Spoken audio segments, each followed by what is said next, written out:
നമസ്കാരം. ഇപ്പോൾ കേരളത്തിൽ നടക്കുന്ന എന്താ? ലോക്സഭാ തെരഞ്ഞെടുപ്പിൽ രാഹുൽ ഗാന്ധി എന്തോ മലമറിച്ചു എന്ന് പറഞ്ഞുള്ള ഒരു ബഹളം. അതാണിപ്പോൾ ഈ കേരളത്തിൽ നടന്നുകൊണ്ടിരിക്കുന്നത്. രാഹുൽ ഗാന്ധി വിജയിച്ചു എന്ന് എന്തടിസ്ഥാനത്തിൽ അല്ലെങ്കിൽ എന്ത് കണക്കിൻ്റെ പിൻബലത്തിൽ നമുക്ക് പറയാൻ കഴിയും? എന്താണ് ആ നേട്ടം? അത് പറയും. രാഹുൽ ഗാന്ധിയുടെ നേതൃത്വത്തിൽ കോൺഗ്രസിന് ഒറ്റയ്ക്ക് ഇന്ത്യ ഭരിക്കാനുള്ള ഭൂരിപക്ഷം ലഭിച്ചോ? അതോ കോൺഗ്രസ് അടങ്ങുന്ന ഇന്ത്യ മുന്നണിക്ക് ഇന്ത്യ ഭരിക്കാനുള്ള ഭൂരിപക്ഷം കിട്ടിയോ? 543 മണ്ഡലങ്ങളിലേക്കുള്ള തെരഞ്ഞെടുപ്പിൽ കോൺഗ്രസ് ആകെ മത്സരിച്ചത് തന്നെ 328 സീറ്റുകളിലാണ്. അതിൽ വിജയിച്ചത് വെറും 99 എണ്ണത്തിൽ. സംസ്ഥാന ഭരണമുള്ള ശക്തരായ 20 പ്രാദേശിക പാർട്ടികൾ ചേർന്നുണ്ടാക്കിയ ഇന്ത്യ സഖ്യം നേടിയതാകട്ടെ 233 സീറ്റും. BJP ഒറ്റയ്ക്ക് മത്സരിച്ച് വിജയിച്ചത് 240 സീറ്റിലാണ്. ഘടകകക്ഷികളുടെ വോട്ടും BJP കിട്ടിയില്ലേ എന്ന് ചോദിച്ചാൽ അത് വളരെ തുച്ഛമെന്നേ പറയാൻ കഴിയും. NDAയിൽ ഉള്ളത് 14 ചെറുകിട പാർട്ടികളാണ്. ബീഹാറിൽ സഖ്യമുണ്ടാക്കിയാണ് മത്സരിച്ചത് എങ്കിലും ബീഹാറിൽ BJP ശക്തരാണ് എന്ന് മറന്നു പോകരുത്. ഇപ്പോഴും ബീഹാർ നിയമസഭയിൽ ഏറ്റവും കൂടുതൽ സീറ്റ് BJPക്കാണ് എന്നുള്ള കാര്യവും മറക്കരുത്. ആന്ധ്രയിൽ മുൻപും BJPക്ക് MLA-മാരുണ്ടായിരുന്നു.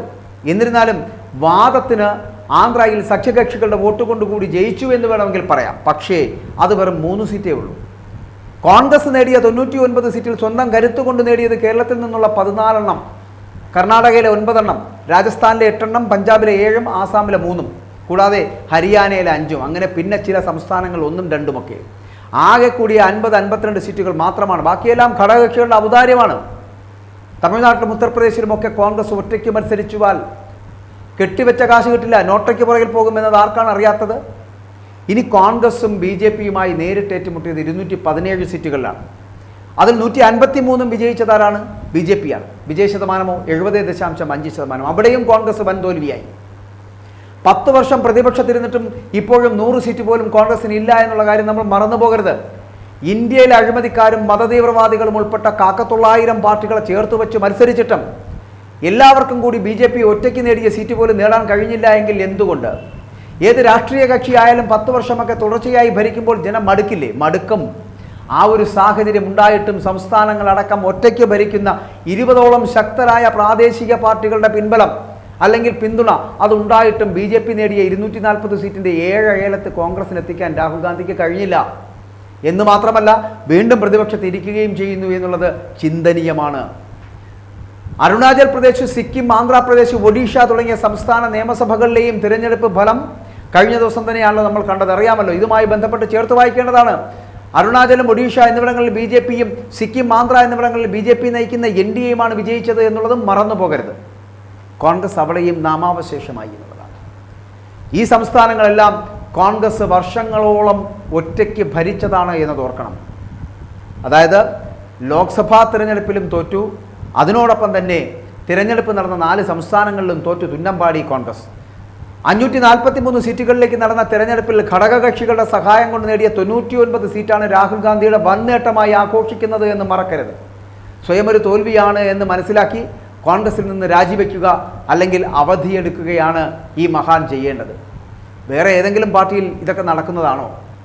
തുടർച്ചയായി 3 തെരഞ്ഞെടുപ്പുകൾ പാർട്ടിയെ നയിച്ചിട്ട് ആകെയുള്ള 543 സീറ്റുകളിൽ ശക്തരായ ഘടകകക്ഷികളുടെ പിന്തുണ ഉണ്ടായിട്ടും ഒരിക്കൽ പോലും 100 സീറ്റ് കിട്ടാതിരുന്നാൽ കുറച്ച് ഉളുപ്പുള്ള ആരും തന്നെ സ്വയം വിമർശനത്തിന് തയ്യാറാകുമെന്നുള്ളതാണ്.